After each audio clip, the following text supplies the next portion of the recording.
ओम सिद्धम।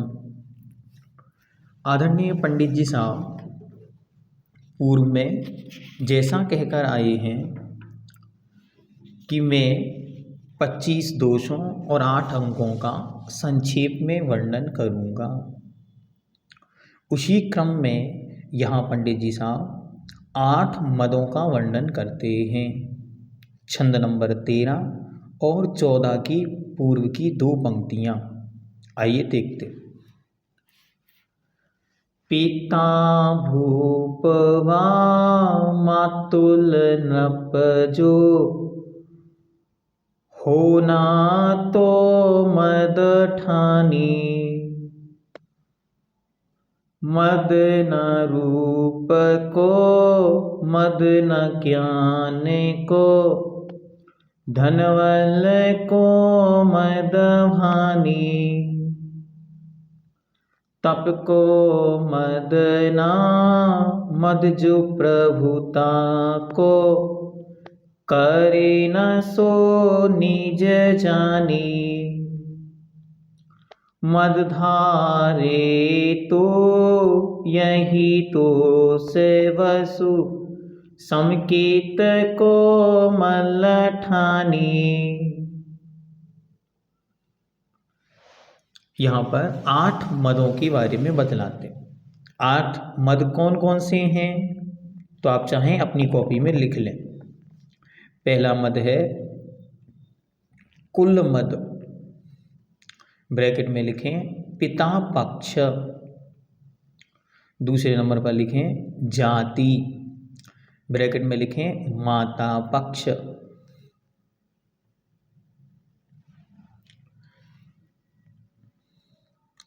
तीसरे नंबर पर लिखें सुंदरता।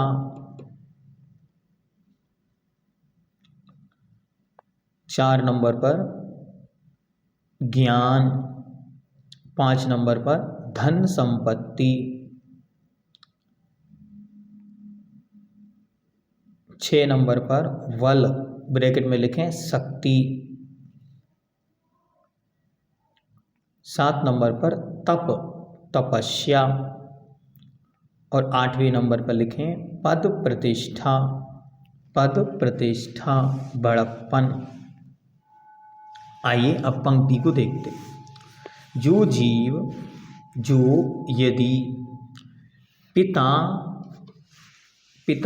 अर्थात पिता आदि जो पिता का पक्ष है, पितृपक्ष के जन भूप राजा आदि को होवे तो मद अभिमान न ठाने नहीं करता है।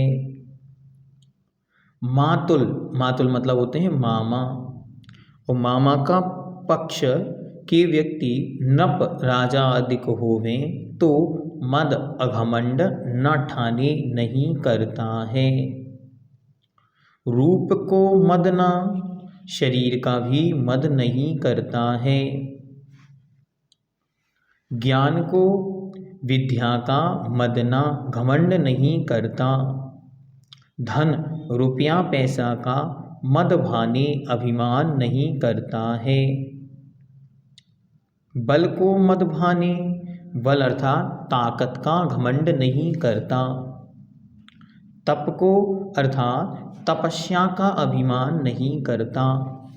जो प्रभुता को अर्थात ऐश्वर्य बड़प्पन का मद ना करे, मद नहीं करता। सो यह वह निज अपनी आत्मा को जाने पहचानता है। जो जीव अपनी आत्मा को पहचानता है वो इन 8 प्रकार के मदों को नहीं करता। क्यों कहते हैं? यदि वह इस प्रकार का मद करता है तो ये उक्त 8 प्रकार के मद ही वसु अर्थात 8 दोष होकर समकित को सम्यक दर्शन में मल ठाने दोष लगाते हैं। अर्थात ये 8 मिलकर मलिन करते हैं। इसलिए सम्यक दर्शन को यदि निर्मल बनाना है, स्वच्छ और सुंदर बनाना है तो हम निरंतर अपनी सम्यक्ति की सुरक्षा के लिए इन 8 प्रकार के मदों से बचें। आइए एक बार पुनः आठों मदों के नाम हम आपको बताते और उसके विषय में विस्तार से जानते। सबसे पहला है कुल मद। कुल मतलब पिता का पक्ष। अपने पिता राजा हो तो उसका घमंड नहीं करना, अर्थात कुल मद नहीं करना। अब राजा की बात तो रही नहीं, क्योंकि प्रजातंत्र आ गया। तो मेरे पिताजी यहाँ के सेठ हैं, बहुत बड़े व्यापारी हैं, बहुत धन संपदा है। मेरे चाचा विधायक हैं, मेरे दादाजी ऐसे हैं।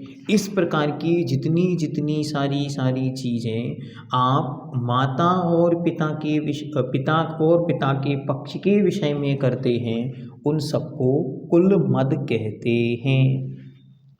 यद्यपि कुल और मद हमारे कुल और जाति हमारे यहाँ एक ही शब्द है हम लौकिक व्यवहार में, लेकिन ग्रंथों में ये दोनों अलग अलग शब्द हैं। कुल का अर्थ है पिता पक्ष, जाति का अर्थ है माता पक्ष। आगे दूसरा मद है जाति का मद। अपने मामा राजा हो तो उसका घमंड नहीं करना, अर्थात जाति मद नहीं करना। अरे मेरे नाना ऐसे हैं, मेरे नाना के पास ऐसा है, वहाँ वह बहुत पैसे वाले हैं आदि बताकर और अभिमान करना, ये सम्यक दर्शन का दोष है। इसलिए इससे बचकर जीव अपनी आत्मा की ओर आता है और अपनी आत्मा को जो पहचानता है वह इन घमंडों में नहीं उलझता। फिर अगले कहते हैं रूप का मद। सुंदरता या शरीर का मद। अपने सुंदर रूप का मद। ऐसा सुंदर मैं हूँ ऐसा यहाँ कोई नहीं। अपने रिश्तेदारों में इतने लोग हैं लेकिन मेरी तरह कोई नहीं दिखता, ऐसा कहना। इस परिवार में इतने लोग हैं, बहुत सारी बहुएं आई घर में, लेकिन मेरे समान सुंदर कोई नहीं है, ऐसा सोचना, ये कहलाता है रूप मद। फिर कहते हैं ज्ञान मद। अपने ज्ञान का मद घमंड। कैसे? इतने लोग 12 वर्षीय पाठ्यक्रम में पढ़ते लेकिन मेरी तरह इंटेलिजेंट कोई नहीं। हमारे यहाँ नगर में बहुत सारे लोग हैं, बहुत सारे स्वाध्यायी हैं, लेकिन मेरे सामने एक नहीं टिकता। मेरा ज्ञान एकदम परफेक्ट, ऐसा अपने मुख से अपनी प्रशंसा के वाक्य बोलना, इसका नाम है ज्ञान मद। फिर कहते धन संपत्ति का मद। अपनी धन संपत्ति का मद करना। हमारे परिवार में 100 लोग हैं लेकिन सबसे ज़्यादा पैसा हमारे परिवार में। हमारा कुटुंब बहुत बड़ा लेकिन परिवार पैसे वाला हम लोग। हमारे गांव में 100 जैन परिवार हैं, सबसे संपन्न हम लोग। इस प्रकार का जो बोलना है ये धन संपत्ति का मद अहंकार है। अपनी शक्ति या बल का घमंड नहीं करना। शक्ति, मेरी धाक चलती है, मैं जब निकलता हूँ लोग हाथ जोड़कर खड़े हो जाते हैं, लोग आगे पीछे घूमते हैं। फिर अपनी तपस्या का मद। मैंने तो 16 उपवास किए हैं, इनसे एक अष्टमी और एक चतुर्दशी नहीं बन रही है। मैं तो 10 लक्षण के 10 बार 10 व्रत कर चुका हूँ, इस प्रकार अभिमान करना। फिर कहते अपनी पद प्रतिष्ठा का भी घमंड नहीं करना। अपनी पद और प्रतिष्ठा, अपना सम्मान, इसके प्रति भी अभिमान नहीं करना। जो घमंड नहीं करता वही अपनी आत्मा के स्वरूप को समझ सकता है। या इसको 22 वर्षा भी लगा ले, जो अपनी आत्मा को जानता है वह कभी भी अभिमान नहीं करता, क्योंकि वो अच्छी तरह जानता है कि आत्मा में मेरे क्या है।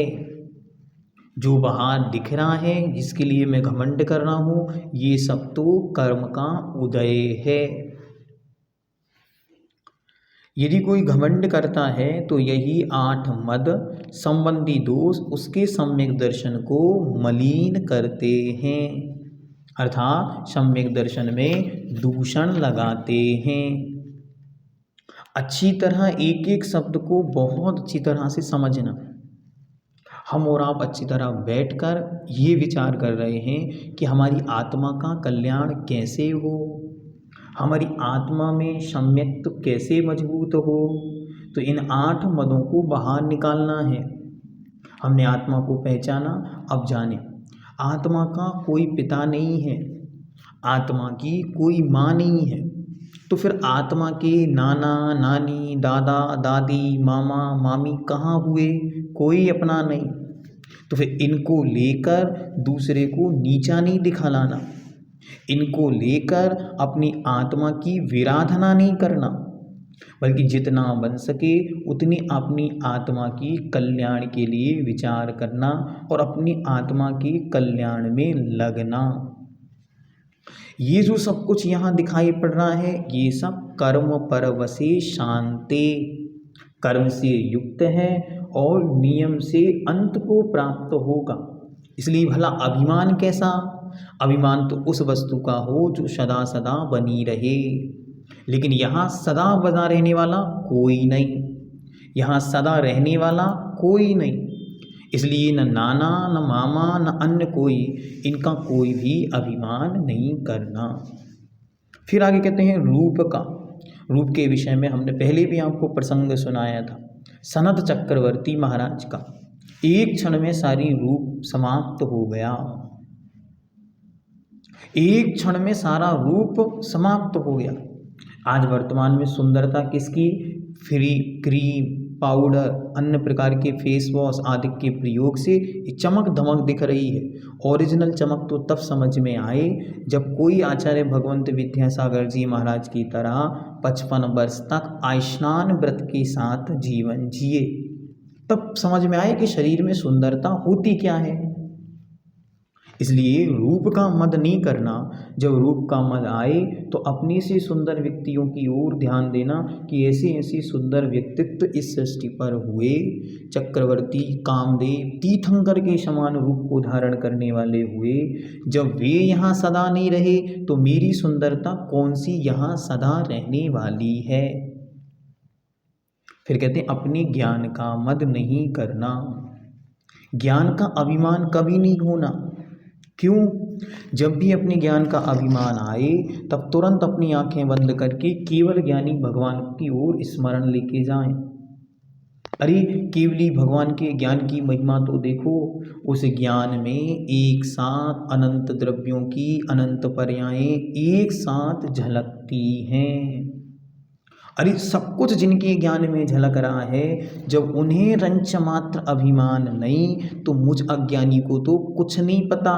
इसी किताब में क्या क्या लिखा है, सैकड़ों शब्द ऐसे हैं जो मैं अर्थ भी नहीं जानता। अभिमान कैसा? केवली भगवान ने जितना जाना उसके अनंतवें भाग को उन्होंने अपने मुख से कहा, उसके अनंतवें भाग को गणधर भगवानों ने लिखा, उसके उसके अनंतवें भाग को आचार्यों ने जाना, उसके अनंतवें भाग को आचार्यों ने लिखा और उसका अनंतवां भाग आज वर्तमान में हमारे सामने उपलब्ध है। उसका एक छोटा सा हिस्सा भी हम अपने पूरे जीवन में नहीं पढ़ पाएंगे। अभिमान कैसा? दूसरा, जब कभी अभिमान आए अच्छी तरह विचार करें। कोई भी जीव इस दुनिया में सब विषयों में परफेक्ट नहीं होता। You can master on your field, बाकी सबका क्या होगा? जैसे कोई डॉक्टर है, अब टायर पंचर हो गया तो क्या वो अपने हाथ से टायर सिल लेगा? अब इंजेक्शन से वो ऑपरेशन करता है तो सारा सीधे सिल देता है, तो क्या टायर सही कर लेगा? नहीं कर सकता। तो you can master only your field, जो आपका क्षेत्र है उसमें आपकी मास्टरी है। बाकी सबका क्या? बाकी सब में आपका कुछ नहीं चलता। कोई इंजीनियर है, वो इंजीनियर को अगर सिर में दर्द हो जाए तो क्या वो अपना उपचार कर लेता? क्या नहीं, उससे कुछ नहीं होता। ऐसे ही यहाँ अभिमान को कोई स्थान नहीं, क्योंकि ज्ञान का अभिमान कभी नहीं होगा। क्योंकि ज्ञान जिनके पूर्ण है उनके अभिमान नहीं होता, और जिनके अभिमान होता है उनका ज्ञान कभी पूरा नहीं होता। दूसरी बात, जब ज्ञान का अभिमान आए तब मुनिपुंगव सुधासागर जी महाराज की इस बात को याद रखें। महाराज जी कहते हैं, हम लोगों को उन्होंने कहा हम आपको बतलाते। जब ज्ञान का अभिमान आए तब ज्ञान से कहना, ये ज्ञान विपरीतता की ओर मत जाओ, अच्छी ओर चलो। क्यों? ये ज्ञान छायोपशमिक ज्ञान है। एक छोटा सा टक्कर इस सिर में किसी चीज़ की लग जाए, कोई व्यक्ति नीचे गिर जाए, गर्मी बढ़ जाए, डिप्रेशन, टेंशन और अन्य कोई मानसिक बीमारी हो जाए, तो एक क्षण में जिस ज्ञान से पत्थरों को भगवान माना करते थे, जिन वाणी को भगवती सरस्वती माना करते थे, उन्हीं कागजों को उठा के फाड़ फाड़ के फेंकने लग जाएगा। थोड़ा सा माइंड डाइवर्ट और डिस्टर्ब हो जाए तो जिन्हें कल तक भगवान कहता था आज उन्हें पत्थर मानने लग जाए। ये क्या है? छायोपशमिक ज्ञान है। इस ज्ञान की कोई उम्र नहीं होती। इसलिए अपने ज्ञान से रोज कहा करो, हे ज्ञान अच्छी ओर चलो, हे ज्ञान अज्ञानता से ज्ञान की ओर मुझे ले चलो, हे बुद्धि तुम सद्बुद्धिपात पर अच्छे रास्ते पर चलो, हे ज्ञान मुझे केवल ज्ञान की ओर ले चलो। ऐसी भावनाएं भाएं और 24 घंटे जो ज्ञान यहाँ वहाँ की चीज़ों में लगा हुआ है, उस ज्ञान को वापस लौटाकर और शुद्ध ज्ञान के उपयोग में लगाएं, स्वाध्याय में लगाएं। इसलिए हम सभी इस स्वाध्याय के समूह में उपस्थित हुए हैं कि अब जीवन का जो समय व्यतीत हो गया ठीक है, लेकिन अब एक दिन भी बिना अध्ययन बिना स्वाध्याय के हम नहीं व्यतीत करेंगे। हम रोज जिनवाणी का थोड़ा थोड़ा रसास्वादन करके आत्म कल्याण में लगेंगे। आगे कहते हैं, अपनी शक्ति या बल का घमंड नहीं करना। शक्ति का अभिमान जब आपको आए तब चींटी की ओर देखना। अरे चींटी की ओर क्या देखना? एक चींटी भी अपनी शक्ति के बल पर बड़े बड़े हाथियों को ढेर कर देती है। एक चींटी यदि हाथी की सूंड में चली जाए तो वह सूंड धराशायी, वो हाथी धराशायी हो जाता है। एक कहानी बचपन में हम और आप पढ़ते थे, वो कहानी बड़ी महत्वपूर्ण थी कि एक बार एक चूहा उछल कूद मचा रहा था। उसने देखा नहीं कि ये सिंह है और वो सिंह से पकड़ा गया। सिंह ने कहा अब इसे मार दे। उसने कहा, हे जंगल के राजा, हे बनादिराज, हमें माफ़ कर दो, हम आपके कोई काम आएंगे। तो शेर जोर जोर से हंसने लगा। हंसते हुए कहता, अरे ये छोटा सा चूहा मेरे काम आएगा, चल चल तुझे माफ़ करते हैं। और उसे माफ़ करके भेज दिया। एक दिन शिकारी आया और उसने सिंह को अपने जाल में फंसा लिया। जब सिंह फंसा हुआ था, चूहे ने देखा और जल्दी से आके उसका तार कतर दिया। तार को जैसे काटा उसने, वो शेर मुक्त हुआ, सामने उसके चूहा खड़ा था। ये क्या है? ये बतलाती है शक्ति। जब शक्ति का मद आए, जब मद आए कि मेरे पास बहुत लोग हैं, सब मेरे आदेश में चलते हैं, सब मेरे अनुसार काम करते हैं, तुरंत श्री कृष्ण की ओर देखना। एक तीर की लगत कृष्ण की विनस गई काया। अरे जो नारायण थे, जो 3 खंड के अधिपति थे, जिनके पास हजारों अक्षौणी सेना थी, जो संपूर्ण महाभारत का युद्ध जीत गए थे, वे श्री कृष्ण एक तीर के लगते ही मरण को प्राप्त हो गए। यहाँ शक्ति कुछ नहीं होती। जब तक पुण्य है तब तक सारी शक्तियाँ काम करती हैं। पुण्य की शक्ति छीन होने पर सारी शक्तियाँ छीन हो जाती हैं। इसलिए शक्ति का मद नहीं करना। इसके बाद कहते हैं अपनी तपस्या का मद। अरे तपस्या तो साक्षात मोक्षदायिनी होती है। जब तक उस तपस्या से मोक्ष नहीं मिला तब तक हमेशा ये मानना अभी तपस्या अधूरी है।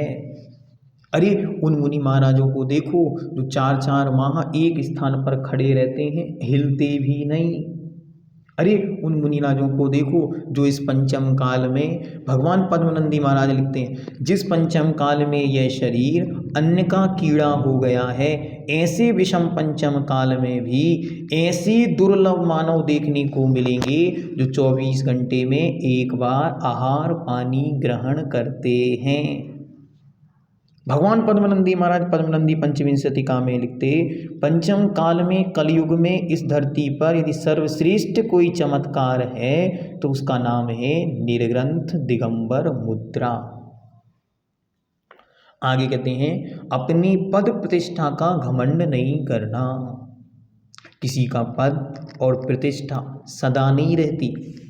आज घोषणा हुई कि कल श्री राम महाराज बनेंगे और रात में तकदीर बदल गई। किसके पुण्य पाप में क्या लिखा? आज जो मालिक हैं कल वे नौकर होंगे, जो नौकर हैं वो कल मालिक हो सकते हैं। वे श्री राम जो कल महाराज बनने वाले थे आज वन वन भटक रहे हैं। जो सोने की लंका में रहते थे, अभिमान करते थे, वो सारी लंका कोयला बन गई। इसलिए कभी भी अपनी पद और प्रतिष्ठा का अभिमान करके किसी को हीन नहीं दिखलाना कि तुम्हारे पास है ही क्या। अरे सबके दिन और सब दिन एक से नहीं होते। फिर से, सबके दिन और सब दिन एक से नहीं होते, दिन सबके बदल जाते हैं। इसलिए जो आज हीन दीन गरीब दुखी बीमार दिख रहे हैं, इनको कभी हीनता महसूस नहीं कराना। इस प्रकार जो अपनी आत्मा के सच्चे स्वरूप को जानता है वो इस बात को जान जाता है कि एक छोटा सा निगोदिया जीव निगोद से निकलता है, मनुष्य बनता है और उसी भाव में मोक्ष चला जाता। और हमारी चीज जैसा एक जीव भगवान तीर्थंकर के घर में जन्म लेता है और अनादि संसार में ऐसा भटकता है कि असंख्यात असंख्यात भवों तक उसको होश नहीं कि वो कहाँ से आया। एक ही आदिनाथ भगवान के काल के दो जीव, देखो ध्यान से, भरत चक्रवर्ती के पुत्र निगोद से निकले, वहाँ से निकलकर यहाँ मनुष्य बने, मनुष्य बनकर दीक्षा ली और उसी भाव में मोक्ष चले गए। उन्हीं का लाड़ला पोता मारीची उसी भाव में भगवान के समूह शरण से भ्रष्ट होकर आया और अपने जीवन को बर्बाद कर दिया। असंख्यात असंख्यात भवों तक इस संसार समुद्र में घूमता रहा। इसलिए अपने घमंड को, अभिमान को अच्छी तरह कहें। क्या कहें? कि घमंड अभिमान तुम थोड़े से नीचे आओ। क्यों नीचे आओ? क्योंकि अगर तुम नीचे नहीं आओगे तो मेरी आत्मा नीचे की ओर चली जाएगी। अगर अभिमान नीचे नहीं आया तो आत्मा नीचे जाएगी, और अभिमान यदि नीचे आएगा तो आत्मा ऊर्ध्व ऊपर की ओर जाएगी। जितना जितना वजन कम होगा उतनी उतनी आत्मा हल्की होगी। इसलिए इस आत्मा का ऊर्ध्वगमन कराना है तो अच्छी तरह दृढ़ निश्चय पूर्वक मद अभिमान घमंड को छोड़ना है। यदि कोई घमंड करता है तो यही 8 मद संबंधी दोष उसके सम्यक दर्शन को मलिन कर देता है। फिर से देखें 8 मद कौन कौन से हैं? कुल पिता पक्ष, ठीक। दूसरा जाति माता पक्ष। तीसरा रूप ब्रैकेट में लिख दें शरीर। तीसरा, चौथा ज्ञान। चौथा धन संपत्ति, बल शक्ति, तपस्या और पद प्रतिष्ठा। ये 8 प्रकार के मद होते हैं। अब आगे कहते हैं 6 अनायतन और 3 मूर्ता। छंद नंबर 14। कुगुरु कुदेव कुब्रस सेवक की, नहीं प्रशंस उचरे हैं। जिन मुनि जिन श्रुत भिन कुगरादिक, तेने न नमन करे हैं। सम्यक दृष्टि जीव कुगुरु, कुदेव और कुब्रस, ब्रश मतलब है धर्म और कु मतलब कुधर्म, और इनके सेवक अर्थात कुगुरु सेवक, कुदेव सेवक और कुधर्म सेवक की नहीं प्रशंसा उचरे हैं, प्रशंसा नहीं करता। ना इनसे मिलना, ना इनके साथ उठना, ना इनके साथ बैठना, ना इनके साथ कोई वार्ता। क्यों? इनके साथ उठने बैठने से सम्यक तो मलिन होता है। और आगे कहते हैं जिन अर्थात जिनेन्द्र देव, मुनि अर्थात वीतराग गुरु, और जिनश्रुत अर्थात जिनवाणी को बिना अर्थात छोड़कर जो कुगुरादिक अर्थात कुगुरु कुदेव कुधर्म है, तिन्हें उन्हें नमन नमस्कार न करे है, नहीं करता। अच्छी तरह निषेध कर रहे हैं कि जिनेन्द्र भगवान, निर्गंत दिगंबर मुनि और पवित्र जिनवाणी, इन तीन के अलावा जो कुगुरु कुदेव कुधर्म आदिक हैं, इनको नमन नहीं करता। कोई नमस्कार नहीं, ना इनका अपमान करना, ना इनका सम्मान करना, अपितु इनसे सदा सदा के लिए दूर हटना। अपनी आत्मा का यदि हम कल्याण चाहते हैं तो जितना जितना हो सके उतना उतना इन कुगुरु कुदेव के संस्पर्श से बचें। ये अच्छे अनायतन हैं। अनायतन मतलब जो पूजन के स्थान नहीं है। कौन कौन ऐसे? तो कुगुरु कुदेव कुधर्म और कुगुरु सेवक, कुदेव सेवक और कुधर्म सेवक। और तीन मूर्ताएं कौन सी? तो देव मूर्ता, गुरु मूर्ता और लोक मूर्ता। इनको पंडित जी साहब ने अलग से नहीं समझाया, इन्हीं में उनको गर्भित सम्मिलित कर दिया। अब 6 अनायतन बताए जाते हैं। खोटे गुरु, खोटे देव और खोटा धर्म। इनका बहुत सुंदर विस्तृत वर्णन आपको दूसरी ढाल के अंदर बतला दिया गया है। जिन्होंने उसे नहीं सुना अच्छी तरह सुने और इनके स्वरूप को जानकर इन्हें छोड़ना है। और इन तीनों के सेवक या भक्त ये 6 अनायतन कहलाते हैं। जैसे हमने आपको बतलाया था, हमारा मन तो मिथ्यात्व की ओर नहीं है, लेकिन हुआ क्या, किसी के घर में पुत्र उत्पत्ति नहीं हुई, सालों बीत गए। किसी व्यक्ति ने कहा, अरे भाई क्या करते हो, इतना समय क्यों व्यतीत हो गया? हमारे यहाँ एक देवी है, एक श्रीफल चढ़ाओ, मनोकामना पूरी होती है। अब आपका मन तो नहीं है देवी देवता की ओर जाने का, लेकिन मन में आता है, अरे इतना पैसा खर्च किया, एक श्रीफल में क्या जाएगा, किसी को बताऊंगा नहीं, चोरी छिपे कराऊंगा। ये क्या है? ये आपके मन को मलिन करने वाला है, सच्ची श्रद्धा पर धब्बा लगाने वाला है। आपने सोच बस इतना लिया, अब बाद में विचार आया, अरे रहने दो, नहीं जाना, लेकिन मन तो मलिन हो गया। इसलिए इन कुगुरु कुदेव आदि से बचना। मोबाइल चला रहे थे, मोबाइल चलाते चलाते एक व्यक्ति दिखा और उसने कहा, इधर आओ, तुम्हारा पर्चा बनाते हैं, तुम्हारा नाम ये है, तुम्हारे पिता ये करते हैं, तुम्हारी माता ये करती हैं, लो। अब क्या? अब आपके मन में आया, अच्छा ऐसे व्यक्ति अपने यहाँ क्यों नहीं होते? अरे जैन धर्म में कोई शक्ति वक्ति नहीं है, शक्ति होती तो अपने महाराज जी भी ऐसी दुकान खोल के बैठ जाते। ये समझ नहीं आया हमको कि अरे ये तो वीतरागी मार्ग है, यहाँ तो संसार के दंड फंद से बचने का और बचाने का मार्ग है, फंसने और फंसाने का मार्ग नहीं है। लेकिन सबके मन में शंका उत्पन्न हो गई। क्या शंका हो गई उत्पन्न? अरे ऐसा होता है, अरे इनके पास विशेष शक्ति है, इनका धर्म जरूर महान होगा, इनका धर्म बड़ा है, इनका धर्म पुराना है, इनके धर्म में शक्ति है, अपने धर्म में कोई शक्ति नहीं।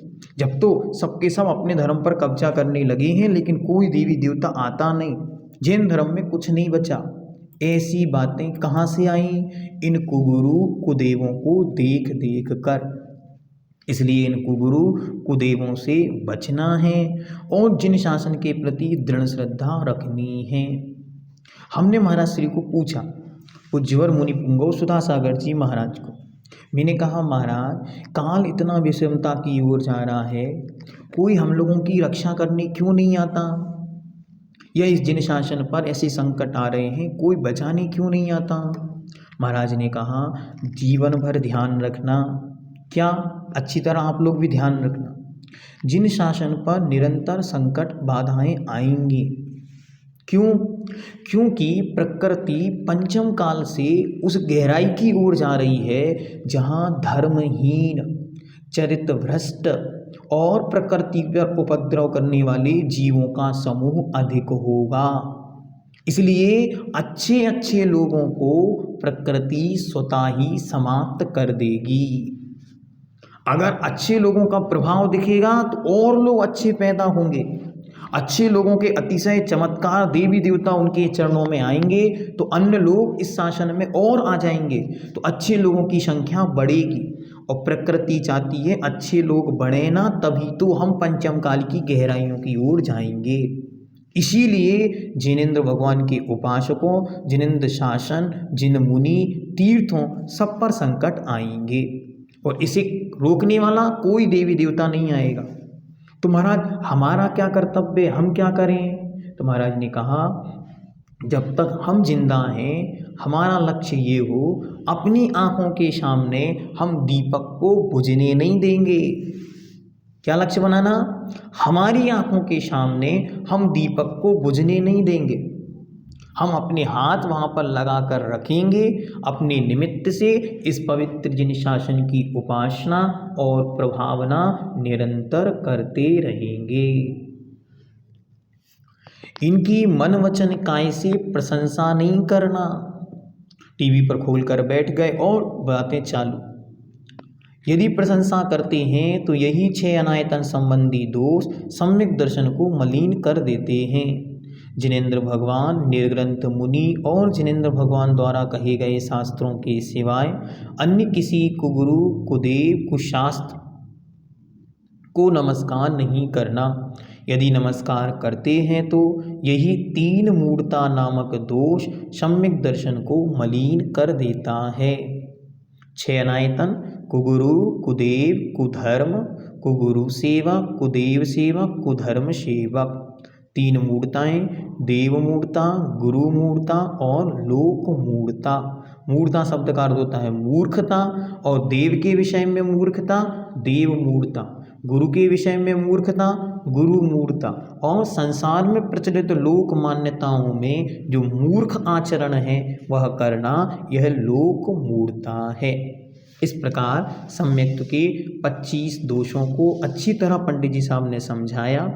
अब सम्यक्त की महिमा क्या है इसे आगे छंद नंबर 15, 16 और 17 में आगे पंडित जी साहब समझाएंगे। हमने यहाँ तक विषय को जाना। फिर से देखें, 8 मद, ज्ञान, पूजा, पूजा से प्रतिष्ठा, जो बड़प्पन, पद, उसी का नाम पूजा भी है।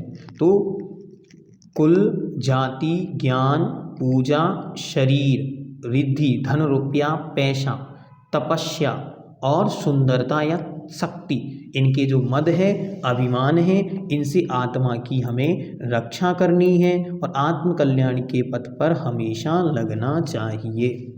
ठीक है, आज हम यहीं तक इस विषय को पूर्ण करते हैं। आगे फिर इस विषय में चर्चा और गहनता से करते हुए अपनी आत्म कल्याण के क्षेत्र स्वरूप इस सम्यक दर्शन को अंगीकार करते हुए आत्म कल्याण में लगेंगे।